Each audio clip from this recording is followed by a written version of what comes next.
welcome everybody. It's really good to have you here. We're grateful that you're here.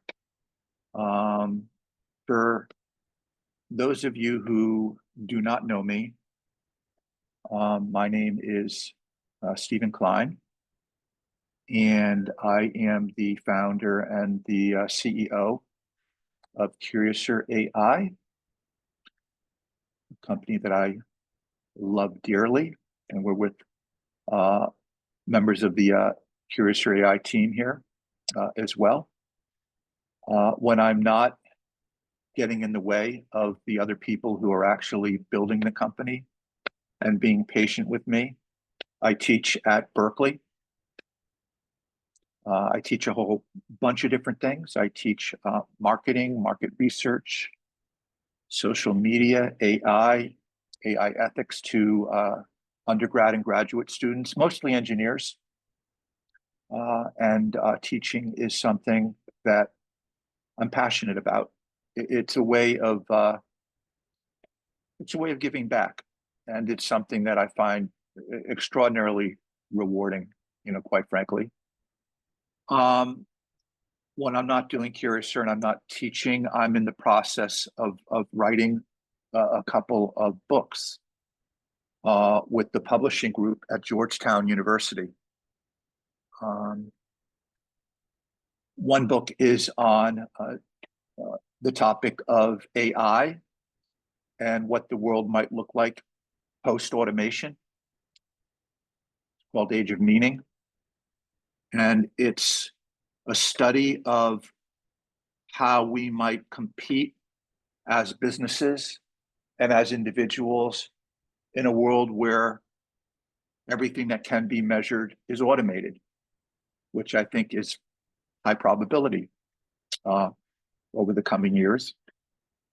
It's also a look at what the world looks like post-IP, what the world looks like post-regulatory, and so forth. And the theory that I have, that I believe strongly in, which is a very optimistic vision for the future, actually, is that we will compete on meaning.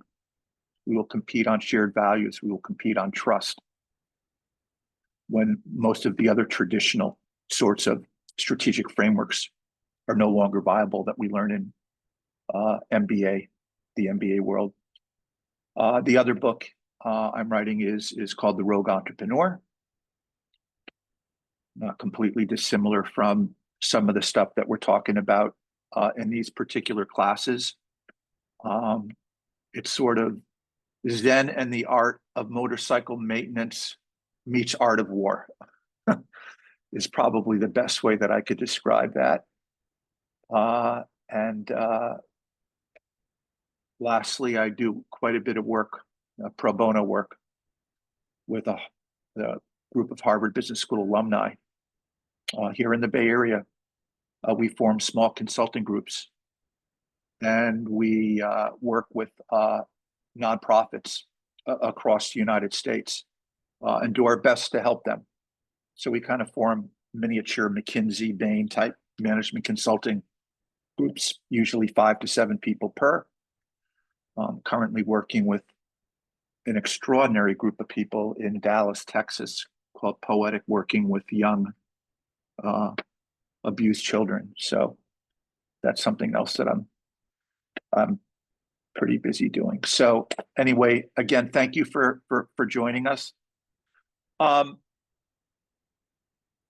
Courage is really, of all the discussions I lead, to be honest with you all, this is the most challenging for me, because you can teach just about anything, right? You can teach statistics, you can teach regression analysis, teach philosophy, you can teach social media, you can teach marketing, market research, AI ethics. You can teach just about anything. Courage is different than that, in the sense that it's personal. And I think to a large extent, it's more of a meditation, maybe more of a modeling exercise, which Mary and I were talking about prior to this. going on with you all. And so you can lead a discussion on the topic of courage. But at the end of the day, it really is something that each of us has to kind of discover for ourselves. And so, what I hope we can accomplish in the next hour or so is just to put the concept in various perspectives, frame it in different ways, kind of come at it this way, come at it that way, and just really try and think through the philosophy of it, if you will. I don't think it's something that we can learn. I really don't. I don't think it's something that we're given. I don't think it's something we can necessarily take. I think it's like values. It's something that I think we either grow into or we don't. Some people do, some people don't. I think few of us are born with it, quite frankly. I think it is something that we grow into as we gain experience and we gain perspective. But what I will tell you for a fact is that one of the key regrets that anybody does have at the end of their life is the fact that they may not have had the kind of courage that they hoped that they might have during their life. Because I think it's often the opportunities that we don't take, the risks that we don't take, that are the ones we regret the most, rather than the risks we do take, even if in fact we stumble or fall. So I think courage, at least over the next hour or so, I'd like to think it's just a meditation that each of us can kind of think about on a personal level. What I always found interesting is that dreams and regrets are actually the same thing or very similar, right? They're just different. They're along a spectrum. Dreams are earlier on when we're younger, we're looking out over our life and we're dreaming. Regrets are kind of, we're looking back. One, we're looking forward. The other is we're looking back. But dreams are what we have power over. We can essentially control our dreams to some extent, but we don't really have an awful lot of power or control over our regrets. By definition, a regret is a regret. It's past that point where it's oftentimes, anyways, too late. So I, for one, love dreams, wishes, desires. I think there's a lot of power in that. Regrets, not so much.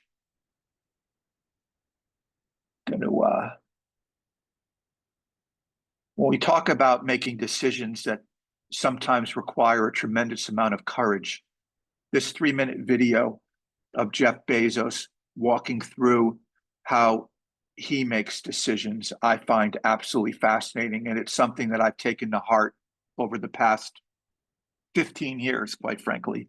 And it's a framework about how I think, make almost all of my decisions personally. It's called the regret minimization framework, and I'll let him explain it in his own words. Went to my boss and said to him, I'm going to go do this crazy thing, and I'm going to start this company. He's talking about actually leaving a really cushy job on Wall Street, where he was making a lot of money, newly married, to pack up his station wagon, literally, with his wife and a couple suitcases, and drive from New York to Seattle to start Amazon. Selling books online. And this is something that I already been talking to which him was about, insane by sort of any measure. Context. But then he said, let's go on a walk. And we went on a 2-hour walk in Central Park in New York City. And the conclusion of that was this, he said, this actually sounds like a really good idea to me, but it sounds like it would be a better idea for somebody who didn't already have a good job.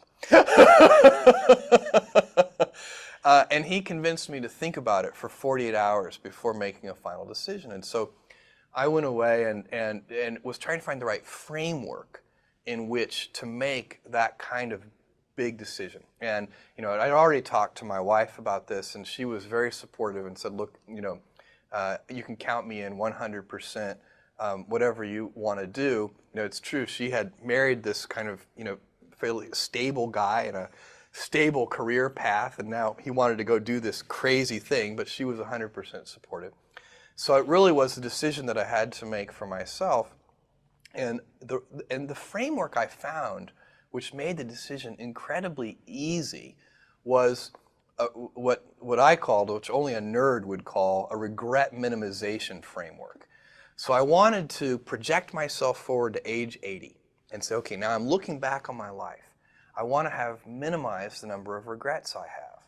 And I knew that when I was 80, I was not going to regret having tried this. I was not going to regret having wanted, trying to participate in this thing called the internet that I thought was going to be a really big deal. I knew that if I failed, I wouldn't regret that. But I knew the one thing I might regret is not ever having tried. And I knew that that would haunt me every day. And so when I thought about it that way, it was an incredibly easy decision. And I think that's a very good, it's if you can project yourself out to age 80 and sort of think, what will I think at that time? It gets you away from some of the daily pieces of confusion. I left this Wall Street firm in the middle of the year. When you do that, you walk away from your annual bonus. And that's the kind of thing that in the short term can confuse you. But if you think about the long term, then you can really make good life decisions that you won't regret later. Most regrets, by the way, are acts of omission and not commission. I think most people when they're 80 years old, you can do bad things. You can go murder somebody, and that would be bad, and that would be an act of commission that you would regret. But most, everyday, ordinary non-murderers, their big regrets He's such are a geek. omissions.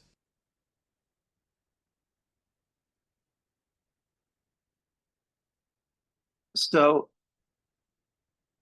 I love that framework. And again, quite frankly, I use it all the time, even to make small decisions, because I really do want to try and leave planet Earth having had as few regrets as possible.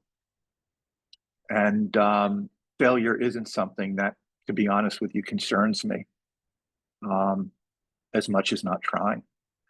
What I think is really interesting is that courage, relevance, and purpose are all kind of related in an interesting way.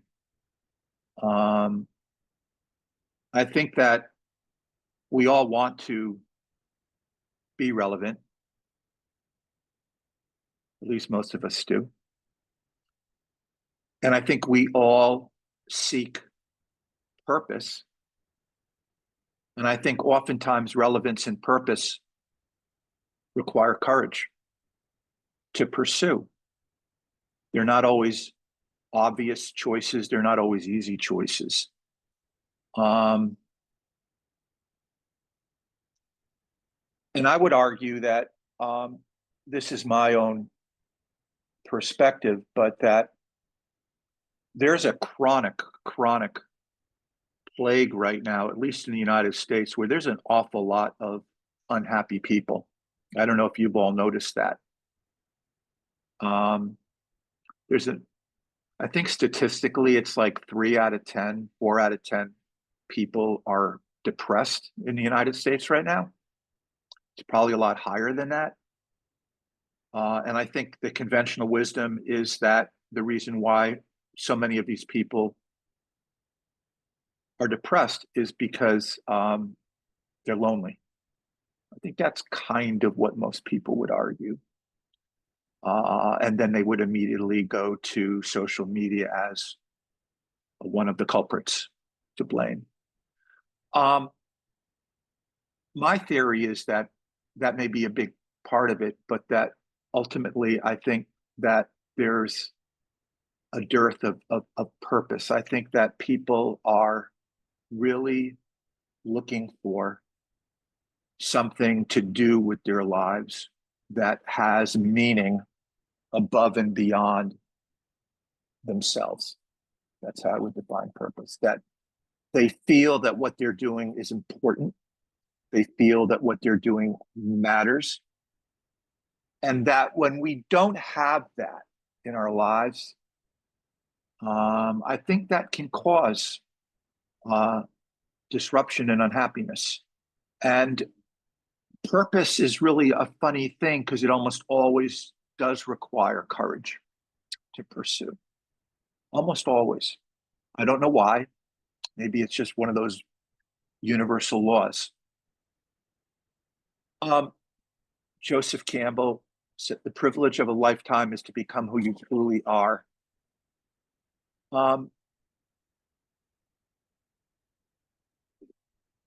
It's on one hand really obvious, but I mean, how many of us can actually say deep down inside, you know, in one of those quiet moments where we're by ourselves, that we really are who we want to be, that we really have become who we truly are. Because there are so many forces at play, right? Not the least of which is the educational system, society, and so forth. Um, it takes enormous courage to do something as simple as be who we really are. And I think that it's something that we probably want to be cognizant of. Even if we don't achieve it, at least be aware of it. Rollo May, the psychologist, said that the opposite of courage isn't cowardice, it's conformity. And the pressure on all of us is to conform. That is the pressure. You can feel that at work. You can feel that on social media. But there is acute pressure on us from a very young age to conform and fit into a preconceived notion of who we ought to be based on somebody else's value set. And so courage really isn't the opposite of being a coward, I don't think. I think it really is the opposite of conforming. It's non-conformity. That is one very, I think, viable definition for it. What I often find interesting is if I look back on all of the people that I respect, maybe there are people that I've read about that I don't know, famous people, philosophers, scientists, entrepreneurs. Maybe it's people that I do know that I've met. But I didn't realize this till, you know, recently, but they do all have that one thing in common, which is they do all have courage, or we wouldn't know who they were. I don't think we would ever hear of anybody ever that didn't demonstrate courage or nonconformity when you stop to think about it. And so for me, and this is my own personal nightmare, I don't necessarily believe it's everybody's, but for me, the consequence of playing it safe is becoming invisible. And I got to tell you, that I don't know why that just terrifies me, to go through my entire life invisible. But that is the consequence of playing it safe. That is the consequence of conformity to a large extent. Um, I think about that a lot, maybe too much. So I think courage is as much a philosophy as it is a series of frameworks. I think it's a belief system. I think it's wisdom at its purest.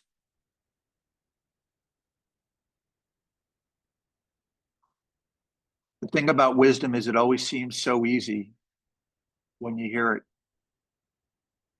and it always seems really obvious, but it's actually almost impossible to achieve. I don't know why. It's one of those things that's so easy to understand and yet so hard to live. Um, it can be lonely. Being an entrepreneur is one of the loneliest things I think you can do.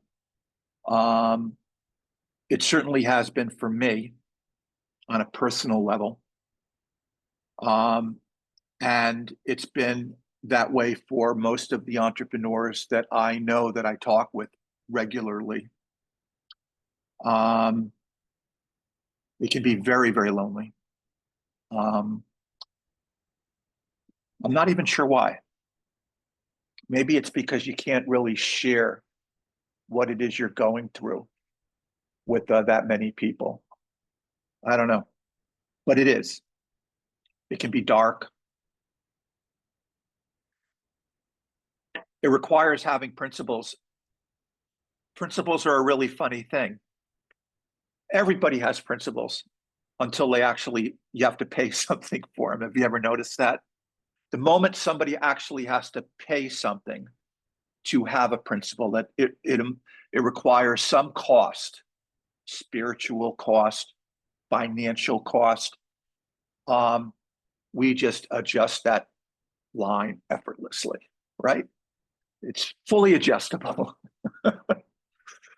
So principles are definitely something that are difficult to maintain despite the cost.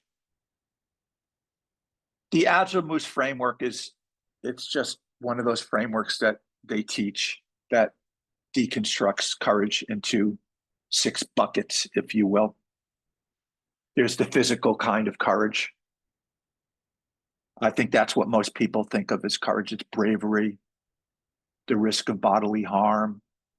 It could be sports, could be the military. It's certainly the stuff of myths, Hercules. It's part of the zeitgeist. It's archetypal. But that, I think, when many of us think about courage, we do think about the physical component to it. There's that social component, social embarrassment, feeling excluded, being unpopular, being rejected. Um, this, I don't know if you all feel the pressure to uh, be popular at all, but this is something that I've battled with most of my life, is this fear of not being popular or being embarrassing myself, making an ass of myself, saying something really stupid. Social courage is a really hard one. Intellectual courage to it's related to social. There's a lot of overlap, but having the courage to have a point of view that you believe in, an intellectual point of view that may not be popular. Something that's really quite easy to do these days is to get yourself into trouble, um, saying certain things. Um, Moral courage, doing the right thing, shame, opposition, it's sort of ethics, integrity, emotional courage. The type of courage opens us to feeling the full spectrum of positive emotions at the risk of encountering the negative ones. There's a great TED talk on vulnerability. And the woman who gives the talk, forgive me, her name escapes me right now. But one of the things that I thought was fascinating, and one of the key things that I learned from that talk that I'll never forget, is that we can't numb one emotion without numbing them all. Most people don't realize that. So most people, if we are having a challenge confronting certain emotions, maybe we drink or we deal with it in some shape or form, and we're capable of numbing that emotion, we numb them all, actually. You can't selectively pick and choose emotions to feel or not to feel. They come as a package. So this type of coverage opens us to feeling the full spectrum: spiritual coverage, faith, purpose, meaning.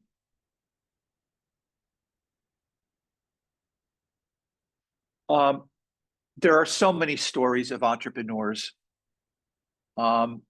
that I love. Sarah Blakely, the founder of Spanx, is one of my favorite. She was selling fax machines door to door, honest to God. And she was wearing white pants, and her pantyhose, the feet were on them, and it was annoying her. So she cut it, and she thought, got an idea for a product here.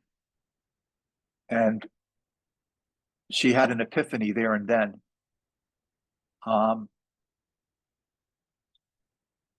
For 2 years, manufacturers hung up on her. That's the lonely part, right? And this is the rule. This isn't the exception.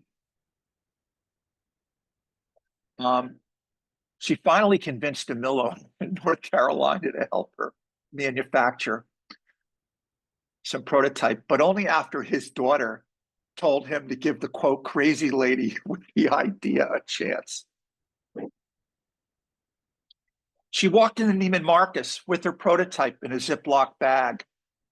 Talk about courage, fearlessness, and asked the buyer to come to the bathroom, put on white pants to show the before and after.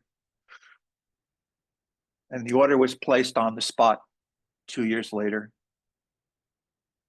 And now she's worth well over $1 billion. And she believes that her biggest advantage was her naivete, which I don't know if I believe that or not. I think it was certainly just her ability to just not quit. But that's courage. One of my oldest, dearest friends is an extraordinarily successful entrepreneur. His name is Ted Leonsis, and he owns the Washington, D.C. basketball team, and he owns the Washington, D.C. hockey team. He hired me as an intern out of the University of Massachusetts Amherst when I graduated. He gave me my first internship. And he's a guest speaker of mine at Berkeley sometimes. And he's the great American entrepreneur. He grew up poor kid, really poor kid. And his mom and dad, they moved to Lowell, Massachusetts when he was younger. I love this story because it's true. And they had no money. His parents had no money. He had no money. And he couldn't find work. So he went to the library and had no idea what he was looking for. But he went to the library and he found a book, How to Mow a Lawn. He never mowed a lawn. He had no lawnmower. But he got this book and he read it. And then he just started knocking on doors. Literally, just knocking on doors, just like Spanx, knocking on doors, selling. Knocked on 20, 30, 40, 50 doors. Either people didn't answer or they slammed the door in his face. And one guy said, do you know how to mow a lawn? And Ted goes, nope, but I got this book. And I read it. And the guy goes, you know what? I got a lawnmower. I'm going to give you a chance. And he mowed that guy's lawn. They became friends. It turns out that guy was on the board of trustees of Georgetown University. And he helped Ted get a scholarship to Georgetown University. And so Ted ended up getting a college education at Georgetown. And it all literally started because of this frickin' book.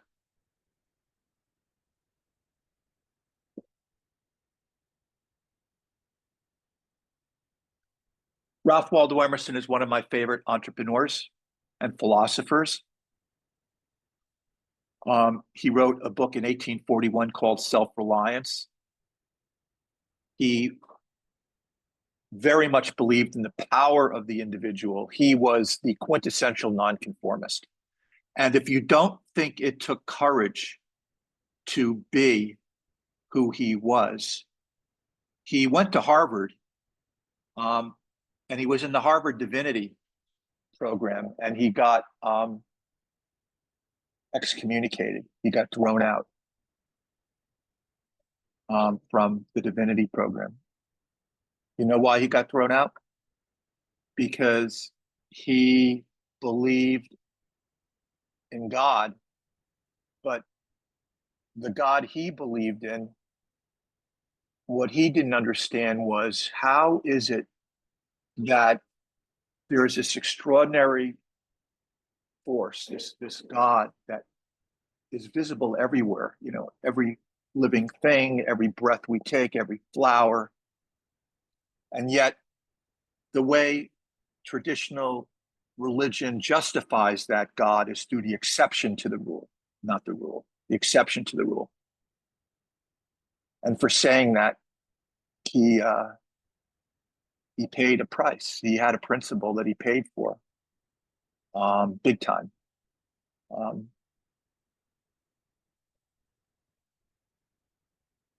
This is the same. I mean, I'm becoming redundant here, but he didn't believe that you ought to seek validation from other people, which is nonconformity, right? It's just another way of looking at it.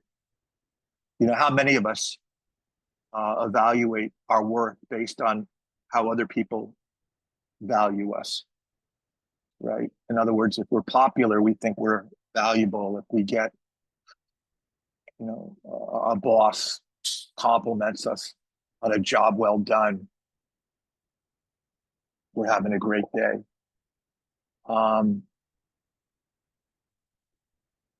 Enthusiasm. There isn't anything that anybody has ever accomplished in the history of the world, ever, no exceptions, without tremendous enthusiasm. They may hide it, but you're not going to get anything done without being extraordinarily enthusiastic. This, again, to be yourself in a world that is constantly trying to make you something else is the single greatest accomplishment that any of us can achieve in his view. I think it's a work in progress. I think we all basically deal with that our entire lives. I'm not sure you ever win that battle. Most people die with their dreams intact. You don't want to be one of them. Push every one of your dreams.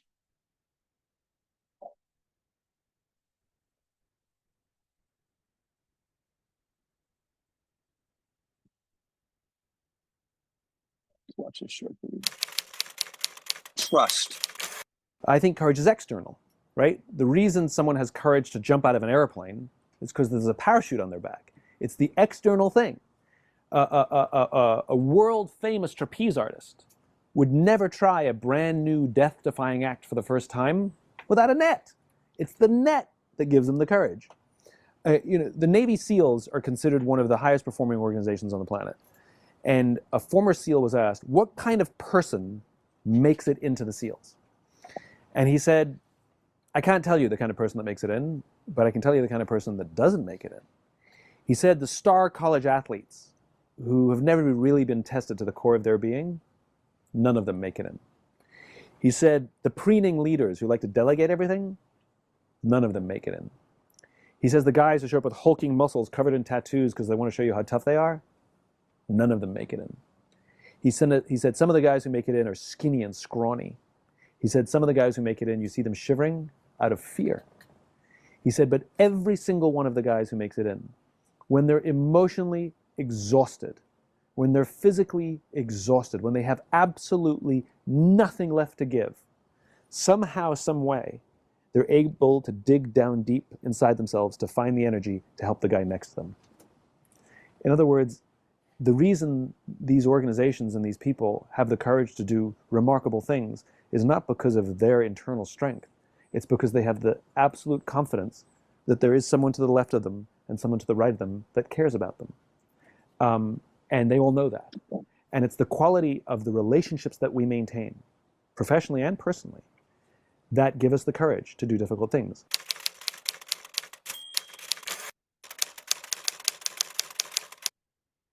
Isaac Stern, the famous violinist, said, music is what happens between the notes.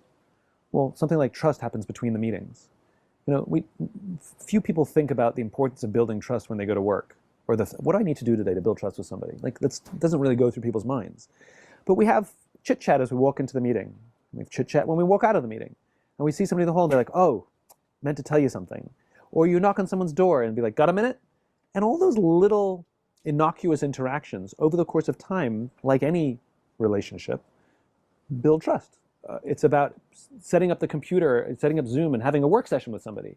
Like, we're not working on the same thing, but I want to work with somebody, a work buddy, or having a lunch with somebody over Zoom, or a Monday morning huddle where we talk about what's on our heart and minds, but we do not talk business on purpose, or Friday cocktails that are just voluntary. But the most important one is to just pick up the phone and call people and say, how are you? That level of empathy. Just check in on someone. And I think we neglect it because we get mired in the day-to-day.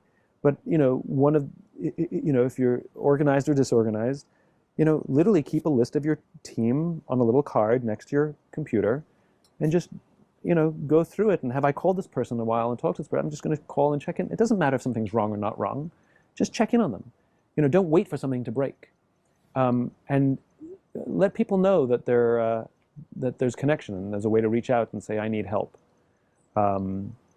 Because and the most important thing is for leaders to be honest and open about their need to ask for help. And that'll work.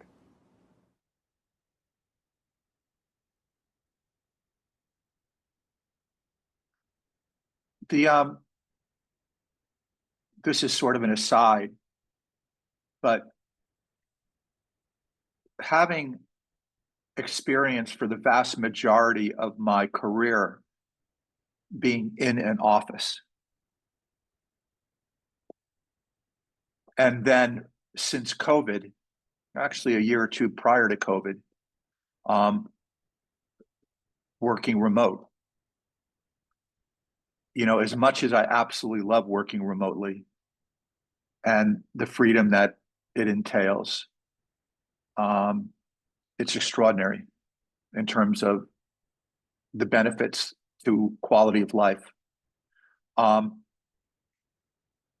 There is definitely a significant cost to it. And it's an invisible cost. And it's all of those little things that Simon Sinek was just talking about, right? It's all of those little, it's hanging out at the coffee machine. It's asking somebody to get a glass of wine after work. It's sitting in the conference room after a meeting and just talking about whatever. all of those little things add up. And I wish I knew how many significant breakthroughs in work and in life manifest themselves because of those informal reactions versus the more formal transactions. Because I think we're all becoming primarily limited to transactions, because that's what a Zoom call is, right? It's sort of like, here's what I need from you, here's what you need to do for me. Email is transactional. There's not a lot of just talk, informal. That's an aside, but I thought I would throw that out there. So level 1, small daily acts. There are little things that we can do to manifest courage. I don't know about you, but certainly there's been a lot of moments in my life and my career where I really wanted to say something and I didn't say it because I was afraid of either upsetting somebody or potentially making a fool out of myself. I'm not that concerned anymore with that. As I've grown older, I don't necessarily care as much as I used to. Sharing an unpopular opinion, I don't necessarily care about that as much anymore. I don't know if you all do, if you think about this, but just saying something on your mind, asking a question, little acts like that. Launching a project on the side, speaking at a conference, asking for a raise, asking for something, asking for anything can take courage.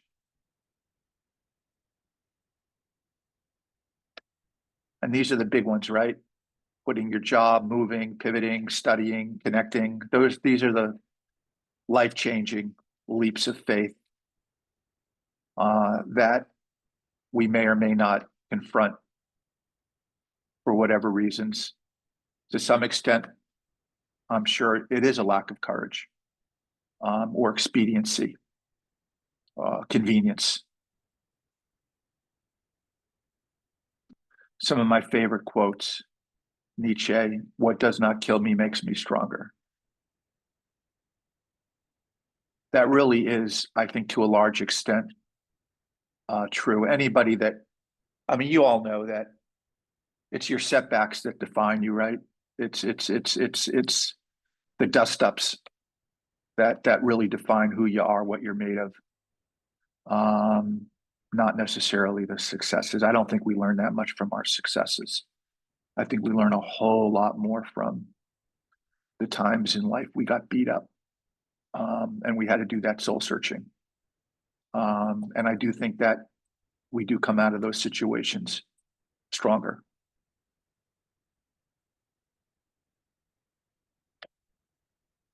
The Stoics, Seneca, Marcus Aurelius. If you haven't studied the Stoics, you really ought to study Stoicism.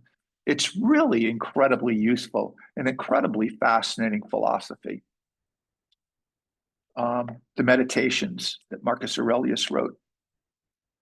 But, we have power over our thoughts, but we have absolutely no power over any outside events. It's all an illusion. Just like we don't have any power, we have no power over outcomes of process. None.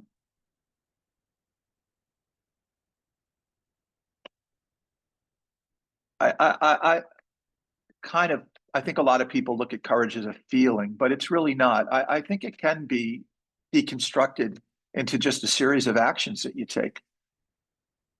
Just one action, another action, an action after that. Just let the dominoes fall. It can be very personal. It's often not something you can share.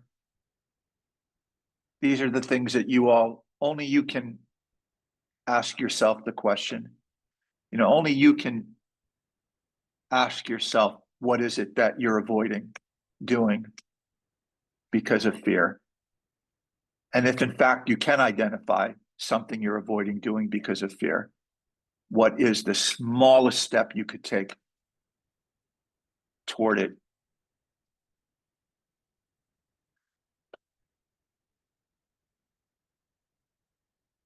So courage, if you want to rationalize it, it's almost always based on values.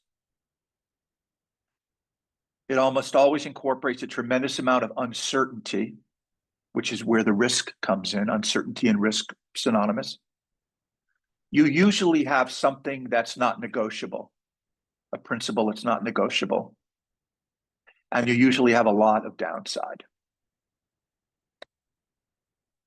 I kind of think if I deconstruct it to some extent, that's sort of.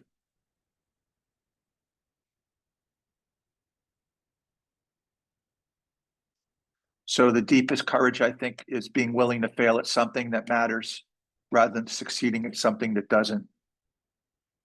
I know that Elon Musk is a very divisive character, more so now than ever, politically. But he was interviewed on 60 Minutes years ago. I don't know if you've all seen the interview. It's fairly well known. But he was asked almost mockingly, what made you think you could start a rocket company? Like, what made you think you could do that? I mean, did you ever study physics? The guy goes, well, no. Musk said, no, I never did study physics, but I've read some books, like mowing the lawn books. I read some books. And the guy goes, you've read some books and you thought you could start a rocket company. Okay. What made you think you'd be successful? And Musk said, I didn't think I'd be successful. In fact, I thought there was a 90 to 95% probability I'd fail. And the next question was, so you started a rocket company knowing or thinking that you had a 90% probability of failure. Why on earth would you do that? And he simply said, some things in life are too important not to try. I love that.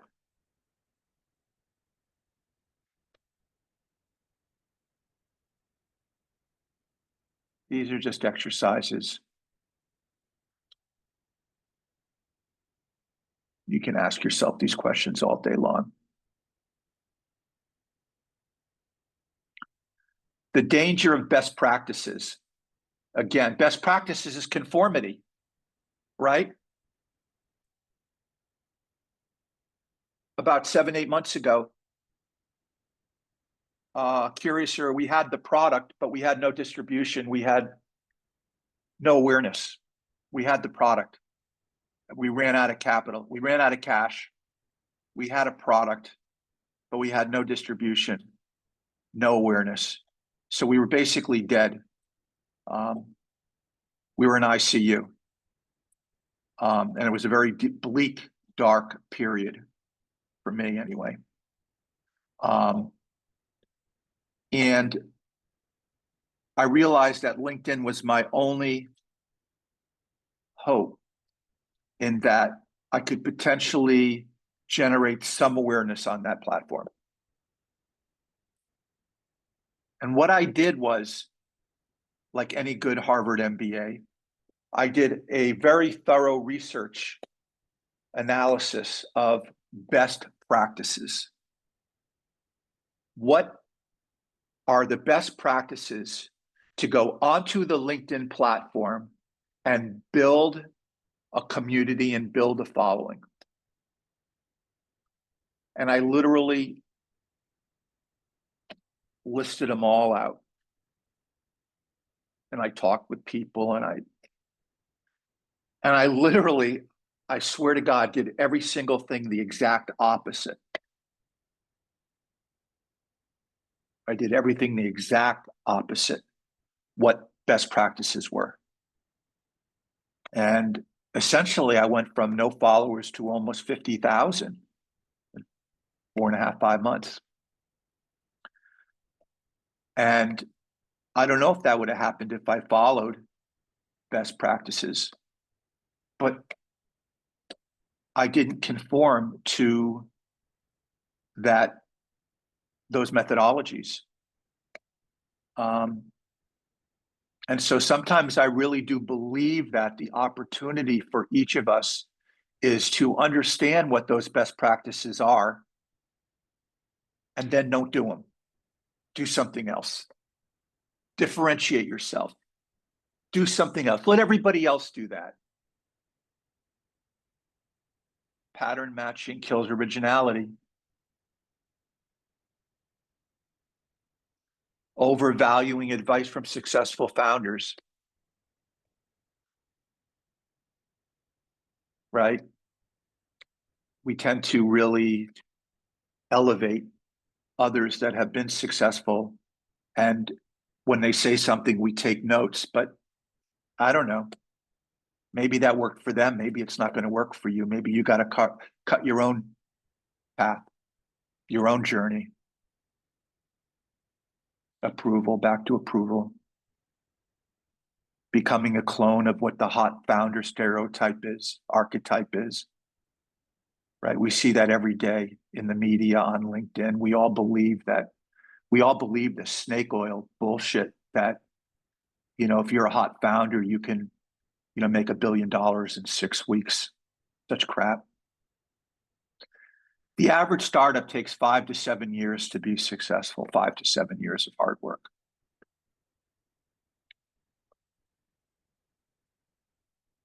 Running out of time.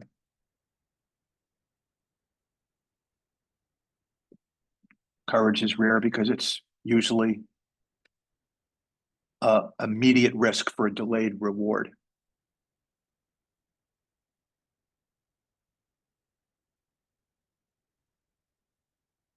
Conviction versus validation. Believing in yourself, believing in what it is you're doing, believing in your purpose. If you're building a company, having the courage to hire people better than you, who are smarter than you, who know more than you.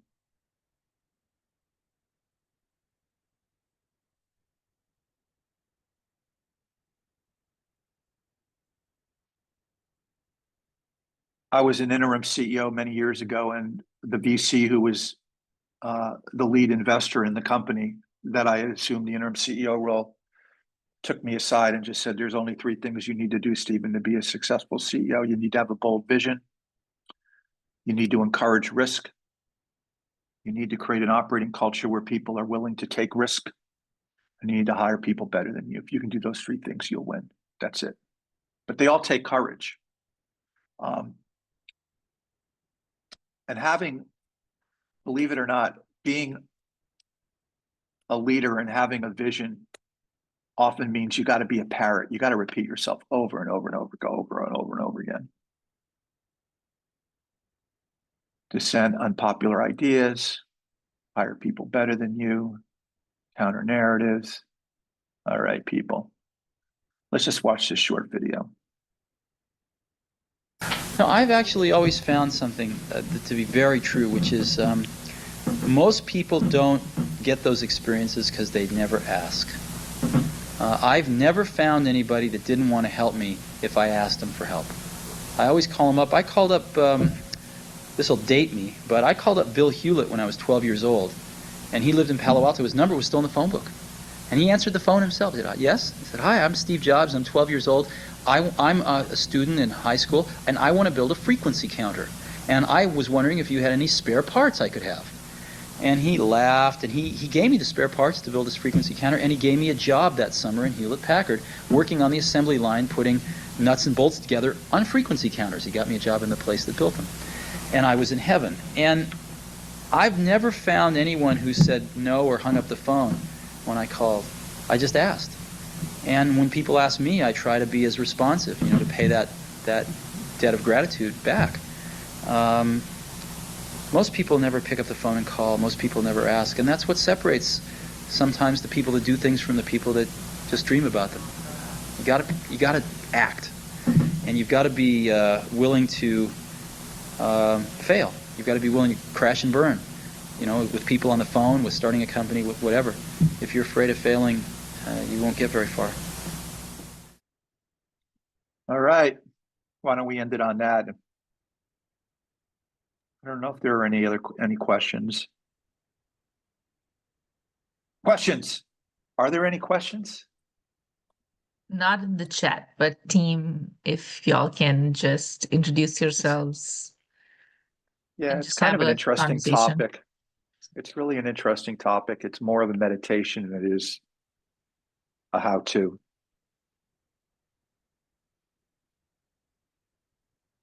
I mean, if people could share a couple of examples of when this was real in their lives, and then we could call it a good class.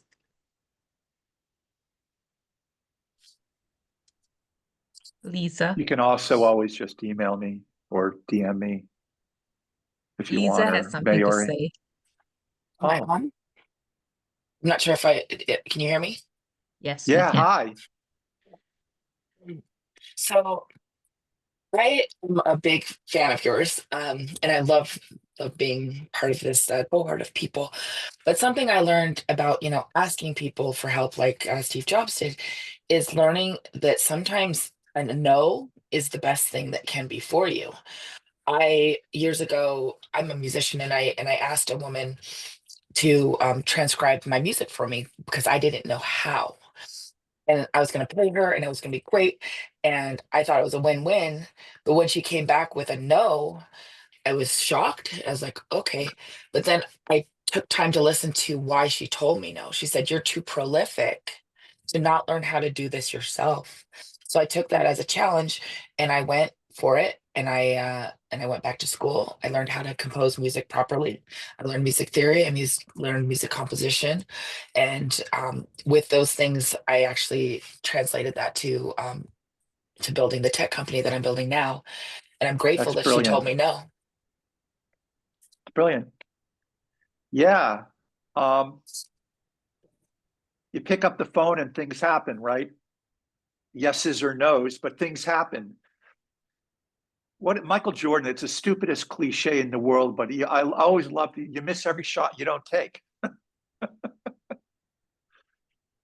It's a simple fact. But no, that's great. That's great. I also think we're always afraid to be rejected, right?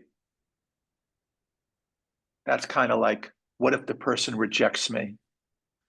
I mean, I get a lot of requests to mentor people, and I do my very, very best to talk to as many people as I can. I spend probably a couple hours a day talking to people like that.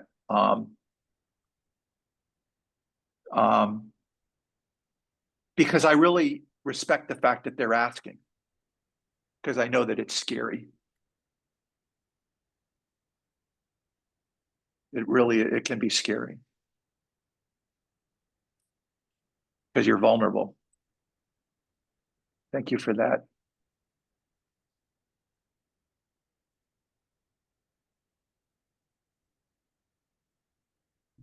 If nobody else wants to share, because I know this is personal, that there isn't like a Q&A Yeah. necessary for this topic, but we'd love to hear from you, your personal experiences. Oh, Joe. Yes, of course. Go for it. You're on mute. Can you hear me There. now? Yes. Good. No, I've been struggling with a lot of the stuff that was mentioned on the class today, and one of the reasons I wanted to make sure I attended is exactly that. I mean, for all intents and purposes, I've had a fairly successful corporate career that at one point or another managed to suck the enthusiasm and love I had for computer science out of me. And I was a software architect in very large banks and so on. I realized that it just was incompatible with the style of person I am, which is why nowadays I avoid corporate environments, not without a financial penalty that is kind of imposed on me as a result.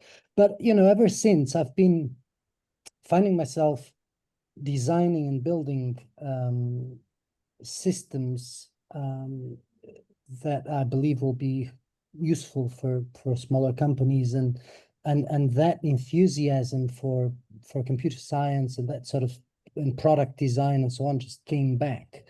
Now it is a struggle, as Stephen says, and from a courage perspective, loneliness, solitude, wondering whether I'm just hallucinating like ChatGPT would, or if indeed my convictions have any kind of solid ground. The approach I've been taking, it's not dissimilar to one that Lisa, who just spoke, would probably understand.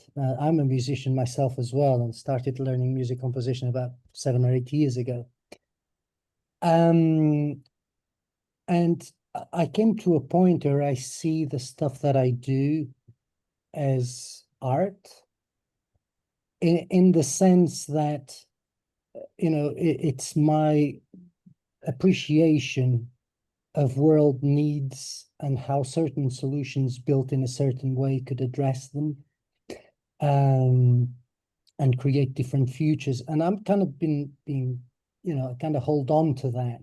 Perhaps this is a little bit too poetic and unrealistic. I don't think it is. But it helps me think that, the very dry plains I'm going through now are just, an inevitable part of the journey to eventually get to, something I can be proud of, irrespective of the commercial successes it might have. And I think whatever I take from that is not dissimilar to perhaps what, a music composer does when writing music. You don't really know whether your piece is going to get, 2 billion views on YouTube or 3, but you just do it for the love of it. And I think that's been helping me a lot. And I think what you touched on today, all this, the courage, it's so easy to let go of that. And every so often I need to, and Simon Sinek said that too, my wife or a friend or whatever, I'll, perhaps sometimes even ChatGPT, kind of going there and say, look, I'm losing my energy, just help me out here, just to, put a different lens on to try to keep my energy going. And so, well, thank you for all the insight today. No, I relate to that so much. Sometimes it really is hard to keep the energy level up. And art, starting projects, products, companies, it is all creation, right? It is creation. You're creating something. You're taking something from nothing and you're taking nothing and turning it into something. Yeah, That takes a lot of energy.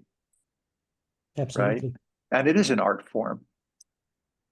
And art isn't pure poetic. I mean, because there's a lot of discipline required to be a great artist, right?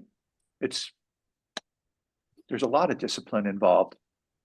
Oh yes, without discipline, dedication art is and just a mess, right? I mean, yeah.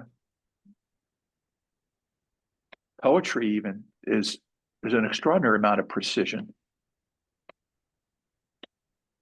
involved with poetry. Yeah, no, I completely agree with you. But keeping the energy level going can be hard sometimes. Year in and year out, because you gotta, if you're, like, I mean, I've been at Curious here now for more than 3 years. It's in and out, up and down, but you just keep going, right? That's the key. And learn the lessons as well. You just keep going. Yeah. You Because just one keep of the going. things in this entrepreneurial world is, you know, you need to get a lot of depth across a lot of width and breadth, you know. So it's no longer enough that you're a good software architect or whatever, you know. You need to start learning about marketability, about, you know, go-to-market strategies, you know, whatever, you know, all these business management and business growth concepts, some of which you might, you know, one thing is reading about it, a very different thing is actually trying them out and seeing what works and what doesn't. So yeah, you're right. I mean, for emotionally too, that's very demanding. Yeah, Yeah. absolutely. Appreciate that. Okay. Yeah, we I think it good? was a great session. I think we're good. We will send out the recording and we would hope to see you next Thursday, same time. Grateful that you were here. Thank you. Thank Really you, appreciate everybody. it. Thank you. Bye-bye.